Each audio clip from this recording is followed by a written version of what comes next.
Imagine being lost, injured, freezing, starving, yet surviving. Against impossible odds. These are real people who should be dead, but somehow made it out alive. The wilderness doesn't care who you are.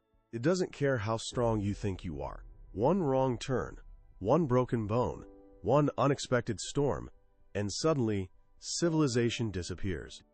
Tonight, we explore real survival stories, documented.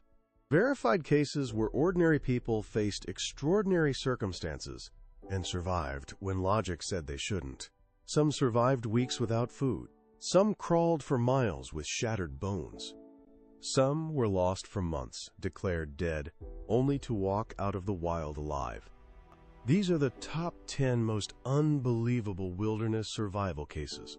Watch until the end, because the final story is so extreme, even seasoned survival experts still struggle to explain it. Case number 10. In 2010, 16-year-old Megan Lindholm boarded a small bush plane in Alaska. She wasn't an explorer. She wasn't trained in survival. She was just a teenager visiting family. When the pilot made an emergency landing due to mechanical failure, everything went wrong. The plane went down in dense Alaskan wilderness. Cold, remote, unforgiving. Megan survived the crash. Barely. The pilot didn't.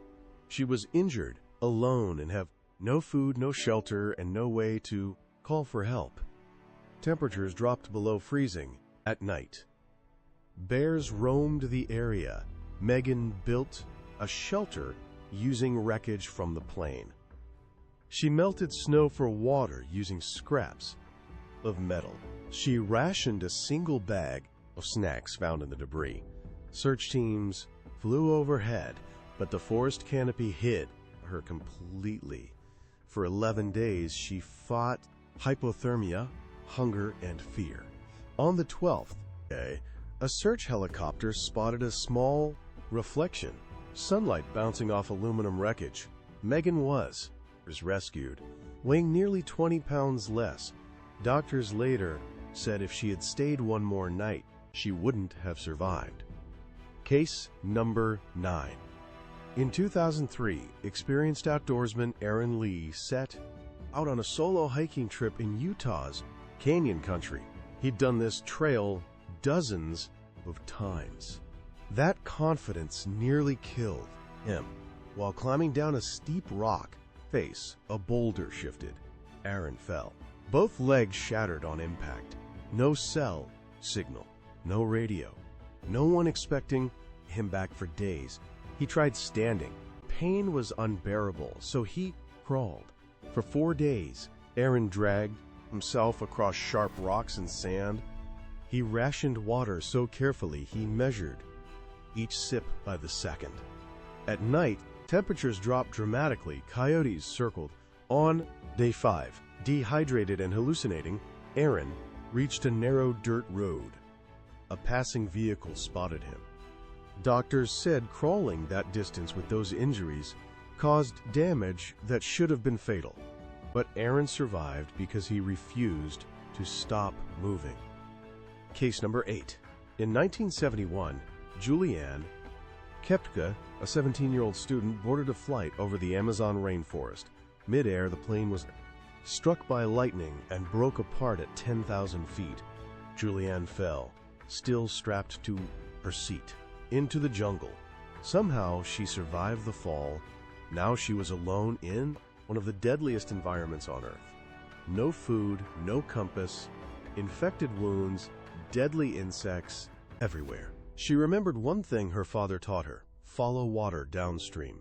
For 38 days, Julianne walked rivers barefoot. She drank river water, ate berries and insects, pulled maggots from her wounds. Eventually, she found an abandoned logging camp and collapsed. Days later, locals found her.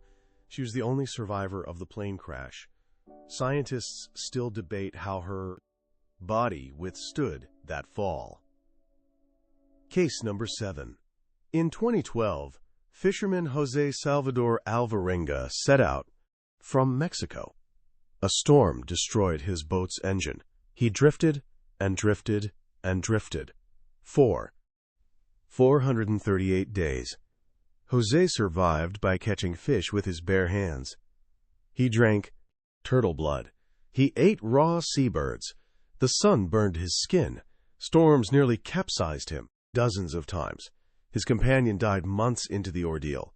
Jose kept going, talking to himself to stay sane. In 2014, his boat washed up on a remote island. People thought he was lying until oceanographers confirmed his drift path was possible. 438 days adrift, alive. Case number 6. In Montana, 2005, Amber Carter was hiking alone when she ran straight into a grizzly bear. The bear attacked instantly, crushing ribs, puncturing lungs, and causing massive blood loss. The bear eventually left. Most people would have died right there. Amber didn't. She wrapped her own wounds, set broken bones, and walked over 6 miles to safety. Doctors said the blood loss alone should have killed her in minutes. Case number 5. In 2018, cave explorer Mark Nelson became trapped deep underground after a tunnel collapse. Total darkness, limited oxygen, no food. Rescue teams couldn't reach him. Mark rationed water drops from cave walls. He meditated to slow his breathing. For 17 days, he waited in silence. When rescuers finally broke through, Mark was alive, but barely. Case number 4. In 2013, Ricky McGee disappeared in Western Australia. Temperatures exceeded 110 degrees Fahrenheit. He survived by drinking muddy water and eating insects. Search teams gave up. 6 weeks later, Ricky walked into a town, alive. Case number 3. In 1972, a rugby team crashed into the Andes Mountains. Freezing temperatures, no rescue, no food. They survived 72 days, doing whatever they had to do to stay alive. Their story remains one of the most extreme examples of human survival ever recorded. Case number 2. In India, a young boy named Ramu was lost in the jungle at age 7. He survived a full year, eating fruit, drinking river water, and sleeping in trees. When found, he was healthy. Scientists still struggle to explain it. Case number 1. In 2015, skier Anna Begenholm was swept into an icy river and trapped under snow. Her body temperature dropped to 56.7 degrees Fahrenheit. She was clinically dead. After 15 hours, doctors revived her. She made a full recovery. This case rewrote medical textbooks. These stories aren't about luck. They're about willpower, the refusal to quit, even when death feels inevitable. Most people don't know what they're capable of until everything is taken away. If even one of these stories shocked you, inspired you, or made you rethink survival, hit the like button right now. Comment below which survival story amazed you the most and why. If you want more true survival stories, wilderness horror, and unbelievable real-life encounters, subscribe and turn on notifications. The next story might be even more unbelievable than this one. Stay alert, stay prepared. Never underestimate the power of the human will to survive.